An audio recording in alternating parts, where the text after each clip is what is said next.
PTC news देखने सभी दर्शकों का स्वागत है। मैं सुमन कश्यप आपके साथ और हाजिर आपके सामने हरियाणा की तमाम बड़ी खबरों को लेकर बुलेटिन की शुरुआत करेंगे, लेकिन पहले नजर डालते हैं हेडलाइंस।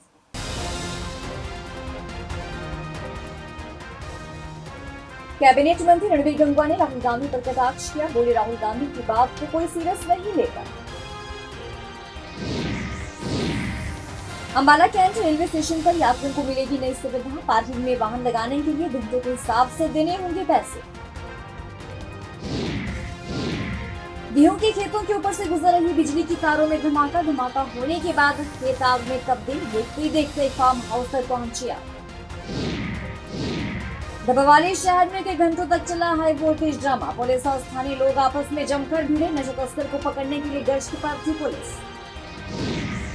दसौरा गांव में दूषित पानी की वजह से मरीजों की संख्या बढ़ी। स्वास्थ्य विभाग ने 34 पीलिया के मरीजों की पुष्टि की। ग्रामीणों के ब्लड सैंपल भी लिए जा रहे हैं।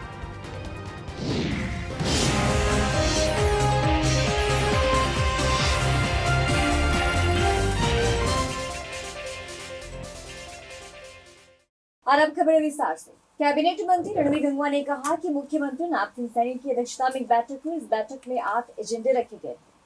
तो मुख्यमंत्री नायब सिंह सैनी ने ये कहा कि ज्यादा से ज्यादा युवाओं को रोजगार दिया जाए। तो वहीं कैबिनेट मंत्री रणबीर गंगवा ने राहुल गांधी पर जमकर कटाक्ष किया। उन्होंने कहा कि राहुल गांधी को तो कोई भी सीरियस नहीं लेता है। आगे कहा कि भाजपा की सरकार प्रदेश में है। कांग्रेस विधायक गोकुल सेतिया ने तो खुले में ये कह दिया है कि भाजपा की जो कार्य प्रणाली है वो बहुत अच्छी है। हालांकि बाकी कांग्रेस के विधायक भी इस बात को मानते हैं। भाजपा प्रजातांत्रिक ढंग से संगठन को बनाने का काम करती है। सुनिए क्या कुछ कहा।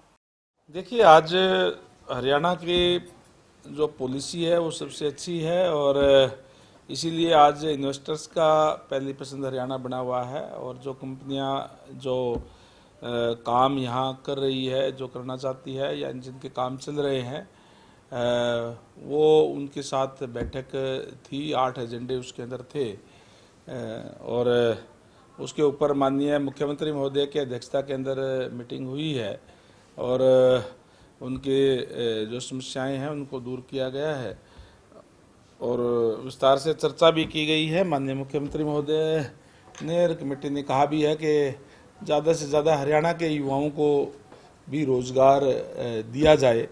HKRN का हमारा पोर्टल बना हुआ है, उस पर स्किल्ड और जो भी जितने भी उनकी क्वालिफिकेशन क्या है वो सारी की सारी चीज़ें उस पर है। तो ये भी कंपनियों को कहा गया है कि हरियाणा के युवाओं को थोड़ा प्राथमिकता देने का काम करें। अलग अलग डिपार्टमेंट की थी, चाहे मारुति के पार्ट्स बनाने वाली थी, चाहे बैटरी बनाने वाले भी, जो इलेक्ट्रिक व्हीकल्स की कंपनी भी, तो अलग अलग थे जो जो पहले काम कर रहे हैं या जिन्होंने इन्वेस्ट शुरू कर रखी है। तो इस टाइप के जो कंपनियों का जो 8 एजेंडे टोटल थे। अंबाला कैंट रेलवे स्टेशन में रेलवे द्वारा यात्रियों के लिए एक खास सुविधा शुरू की गई है। जी हाँ, एक नया पार्किंग स्थल शुरू किया गया है। यहाँ पर जो यात्री हैं उन्हें अपने वाहन को खड़े करने के लिए प्रति घंटे के हिसाब से पैसे देने होंगे। ये रेट रेलवे द्वारा तय किए गए हैं। यात्रियों की सुरक्षा के लिए CCTV कैमरे भी सुविधा में दिए गए और पैदल चलने वालों के लिए भी अलग से रेलिंग होगी। पार्किंग में आए वाहन चालकों का ये कहना है कि पार्किंग का ठेका नया हुआ है, जिसका फायदा भी है और नुकसान भी है, क्योंकि पहले सारा दिन के 50 रुपए लगते थे। अब 10 मिनट फ्री होने के बाद घंटे के हिसाब से पैसे लग रहे हैं। उनका ये कहना है कि इन्होंने अचानक से रेट बढ़ा दिए हैं और जो चीज अचानक हो जाती है उसका लोगों को नुकसान ही होता है। तरह देखिए, अभी अचानक से पार्किंग चेंज हुई है, रेट वगैरह बढ़ गए हैं। अब क्या पता नहीं ठेका कितने का है, क्या होता है क्या नहीं है, मगर अचानक से रेट बढ़ते हैं तो आम पब्लिक को तो दिक्कत होती है। टोल भी एकदम से टोल वगैरह लगा दिए हैं, जिसमें 2 व्हीलर भी है, 4 व्हीलर भी है। ठीक है, कुछ तो एकदम मतलब यहाँ पे काम करते हैं तो बार बार अंदर बाहर होते रहते हैं, तो उनके लिए तो बहुत ही दिक्कत है। इनके तो रेट बढ़ गए सर। ये का ठेका भी तो करोड़ों के हिसाब से हुआ ना। ये 10 मिनट की फ्री है, उसके बाद 30 रुपए चार्ज है जी 11 मिनट। अच्छा भी है जी, माड़ा भी है, दोनों काम है हमारे लिए। तो पहले हम पास बनवाते थे, अभी पास नहीं बना रहे। अभी देखते हैं क्या बनता है। पार्किंग के रेट बहुत बढ़ चुके हैं। ठीक है जी। और मैं यहीं पे कम से कम 4 साल हो गए हैं मेरे को टैक्सी चलाते हुए, तो इन्होंने पार्किंग के रेट ज़्यादा बढ़ा दिए हैं, तो इसलिए बड़ी समस्या आ रही है हमें। कितने होने चाहिए, कैसे क्या क्या इनके रेट हद से ज़्यादा बढ़ चुके हैं जी। ठीक है, जो 30 रुपए ले रहे हैं, ये सिर्फ 10 मिनट के 30 रुपए ले रहे हैं। ये हमारी अम्बाला कैंट रेलवे स्टेशन पे 10 अप्रैल से एक नया कॉन्ट्रैक्ट चालू हुआ है एक्सेस कम पार्किंग का। इसमें 3 पार्किंग है और एक्सेस कंट्रोल में जो भी अनाधिकृत वाहन जो रेलवे स्टेशन पे आके घंटों खड़े रहते थे, उनको रोक के सुचारू रूप से यातायात प्रबंधन के लिए एक प्रणाली बनाई गई है, जिसमें 3 बूम एग्जिट पे, 3 बूम एंट्री पे लगाए गए हैं। 2 अभी प्राथमिकता पे चालू कर दिए गए हैं, जिसमें जो भी गाड़ियों को पार्क नहीं करते हैं, जो इधर उधर गाड़ियों को खड़ी करते हैं, वो उनके लिए एक टाइम शेड्यूल का टैरिफ है। प्राइवेट व्हीकल के लिए 10 मिनट का फ्री करके रखा गया है और 10 से 20 मिनट का उनका 40 रुपए है, 20 से 30 मिनट का 50 रुपए है, 100 रुपए सॉरी, और 30 से 60 मिनट का 250 रुपए। इसके बाद में अगर जो भी व्यक्ति आते हैं रेलवे स्टेशन पर 10 मिनट में गाड़ी को पार्क कर लेते हैं, तो उनका पार्किंग चार्ज एप्लीकेबल होगा। पार्किंग चार्ज भी मिनिमम रेट के हैं, 2 घंटे के 30 रुपए 4 व्हीलर के हैं और 2 घंटे के 10 रुपए 2 व्हीलर के।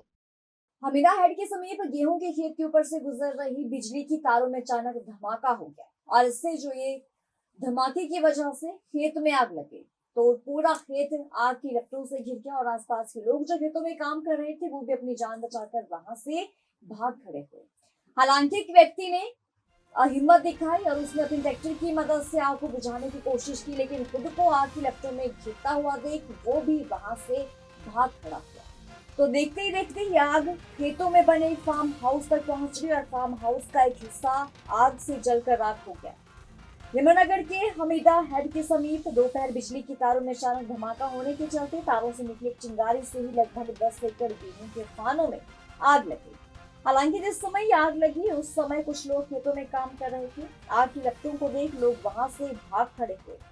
सर, ये जो मामला हुआ है ट्रांसफार्मर से ब्लास्ट हुआ है, उसके कारण आग लगी है। जैसे एकदम हल्ला पड़ा, आग भड़की, हम ट्रैक्टर लेके मौके पहुंच गए। हमने ट्रैक्टर से भी बहुत कोशिश की, ट्रैक्टर भी बीच में फंस गया था, मैं भी बीच में लपेट में आया एक बार आग की, काफ़ी जो है नुकसान होने से बच गया। और जो है आग इतनी ज़्यादा बढ़ चुकी थी कि तकरीबन 11-12 किलो के जो है वो जो थे गेहूँ कटी हुई थी वो सारे जो है उसको फूक गया। आपका ट्रैक्टर आग के बीच में नजर आ रहा था? जी सर, बीच में आ गया लपेट में। सर, हवा ज़्यादा थी, आग जो है बेकाबू थी। उस टाइम हम 3 या 4 ही लोग थे वहाँ पे मौजूद। तो ये फार्म हाउस तक पहुँच गई थी? ये फार्म हाउस को जो है आग ने इतना लपेट लिया था कि इसमें काफ़ी नुकसान भी हुआ है। कितने एकड़ होगा कुल जो आग लगी है सर? ये 12-13 एकड़ करीब ज़मीन है। ये 6-7 एकड़ लैंड है हमीदा हेड पे। तो बराबर में वहाँ पे बिजली का ट्रांसफार्मर था, तो उसमें चिंगारी निकली जैसे बता रहे हैं, और आग बढ़ते बढ़ते फिर घर तक पहुँची और फिर ये आग लग गई घर पे। नुकसान भी काफ़ी हुआ क्या? जी, काफ़ी कुछ हुआ नुकसान। तो ये अपना सारा हट्स वगैरह बनाई हुई थी और घोड़े वगैरह थे हमारे यहाँ पे, तो उनका तो बचाव हो गया। आज थोड़ी बहुत लगी है, लेकिन नुकसान काफ़ी हुआ है जी। कारण कह रहे हैं ट्रांसफार्मर था, कुछ और था? ट्रांसफार्मर था, बिजली का ट्रांसफार्मर है। बोल रहे हैं कि उसमें चिंगारी निकली है, उसमें ब्लास्ट हुआ था स्पार्किंग से। जो गेहूं का सीज़न है अभी चल रहा, तो स्पार्किंग की वजह से नीचे सूखी वाली जो गेहूं थी उसमें आग लगी और आग लगते लगते घर तक पहुंची। गेहूं के फाने थे फाने थे जी, गेहूं कट गई। बस ये तकरीबन ये काफ़ी सारे लोग आ गए थे वो तो देख के आग को, तो काफ़ी बचाव हो गया। बराबर में भी काफ़ी एकड़ गेहूं खड़ी है हमारी, तो इस यहाँ तक आग नहीं पहुंची। इन लोगों ने यहीं तक जान बच गई लोगों की सारों। हांसी में सीएम फ्लाइंग और एनसीईआरटी की टीम ने संयुक्त कार्रवाई की। जो कार्रवाई है वो किताबों की दुकानों में की गई। तो इस कार्रवाई के बाद आसपास हड़कंप मच गया और कई गोदामों में किताबों का ढेर भी पाया गया। तो एनसीईआरटी की टीम के अधिकारी ओम प्रकाश ने कहा कि उन्हें सीएम फ्लाइंग की तरफ से शिकायत मिली थी कि एनसीईआरटी की नकली किताबें बेची जा रही हैं और कुछ किताबों में रेट में गड़बड़ी की जा रही है, जिसके बाद उन्होंने किताबों की दुकानों पर छापेमारी की और उन्होंने 3 दुकानों को चेक किया। एनसीईआरटी की टीम के अधिकारी ओम प्रकाश ने कहा कि टीम के द्वारा लगातार अलग अलग शहरों में छापेमार कार्रवाई की जा रही है और जांच पड़ताल की जा रही है कि कहीं कोई फर्जीवाड़ा तो नहीं हो रहा। हमारे पास सीएम फ्लाइंग के द्वारा एक इन्फॉर्मेशन आई थी।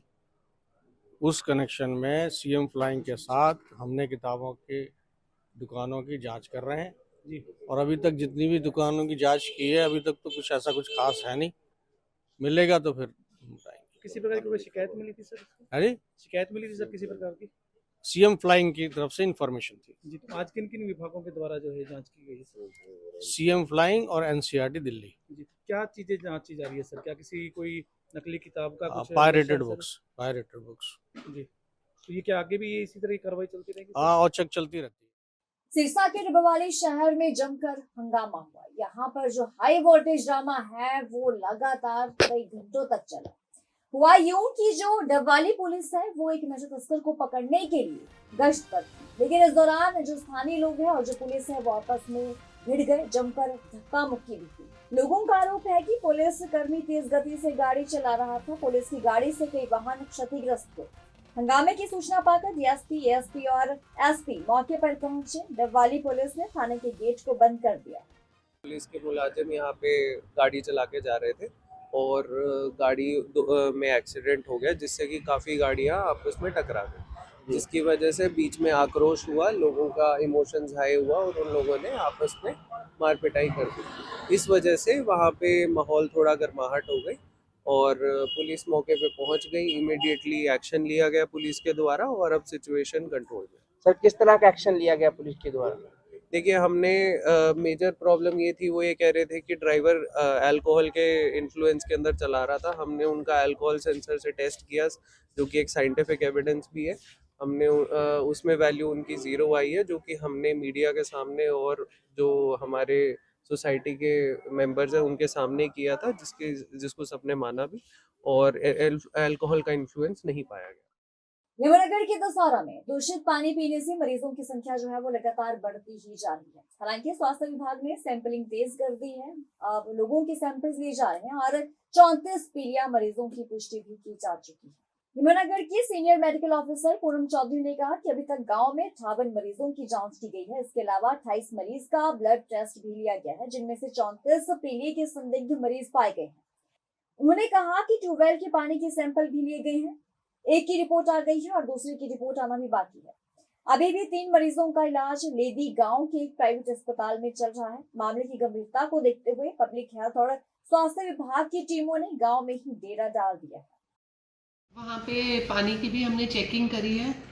जो दोनों ट्यूबवेल हैं उनके दोनों डोजियर सही चल रहे हैं। ओटी टेस्ट हमने करा लिया है, जो वाटर के टेस्ट होते हैं। बैक्टीरियोलॉजिकल सैंपल हमने उसमें से भेज दिए हैं। बाद में हमने जो ओपीडी चलाई है उसमें हमने करीब 58 पेशेंट्स देखे हैं, जिसमें से हमने 28 पेशेंट्स का ब्लड सैंपल लिया है, जो कि रिपोर्ट जब आएगी तो कंफर्म होगा कि जॉन्डिस है या नहीं है, जिसमें से 34 सस्पेक्टेड जॉन्डिस हमें लग रहे थे।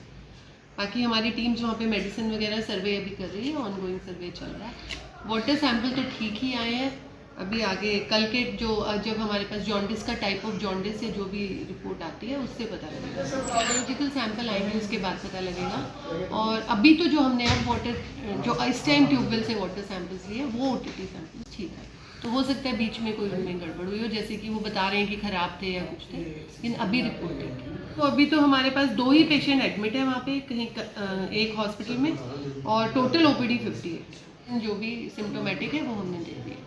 जॉन्डिस यूजुअली लिवर पे इन्फेक्ट करता है, लेकिन जो एक्यूट जॉन्डिस होता है वो ठीक हो जाता है, मतलब ऐसा वो नहीं है, क्योंकि इन्फेक्टिव जॉन्डिस। तो नारनौल में परिजनों के द्वारा लिव इन में रह रही लड़की के अपहरण का प्रयास किया गया।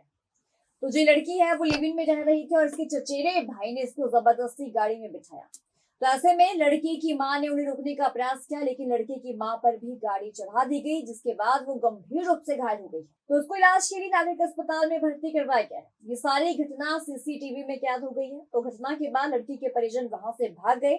इसमें लड़की के ताऊ का पुलिसकर्मी बेटा था और जो तावड़ू में तैनात है। मोहल्ला सलामपुरा में प्रवीण सैनी 4-5 दिन पहले नुह जिला के तावड़ू की एक लड़की के साथ लिव इन में रहने की कोर्ट में दरख्वास्त देकर लड़की को अपने घर में ही रखे हुए था। इसकी जानकारी लड़की के परिजनों को लगी, जिसके बाद लड़की के परिजन उसको ढूंढते हुए नारनौल पहुंचे। इस बुलेटिन में इतना ही। खबरों की ज्यादा अपडेट्स के लिए बनी रहिए हमारे साथ।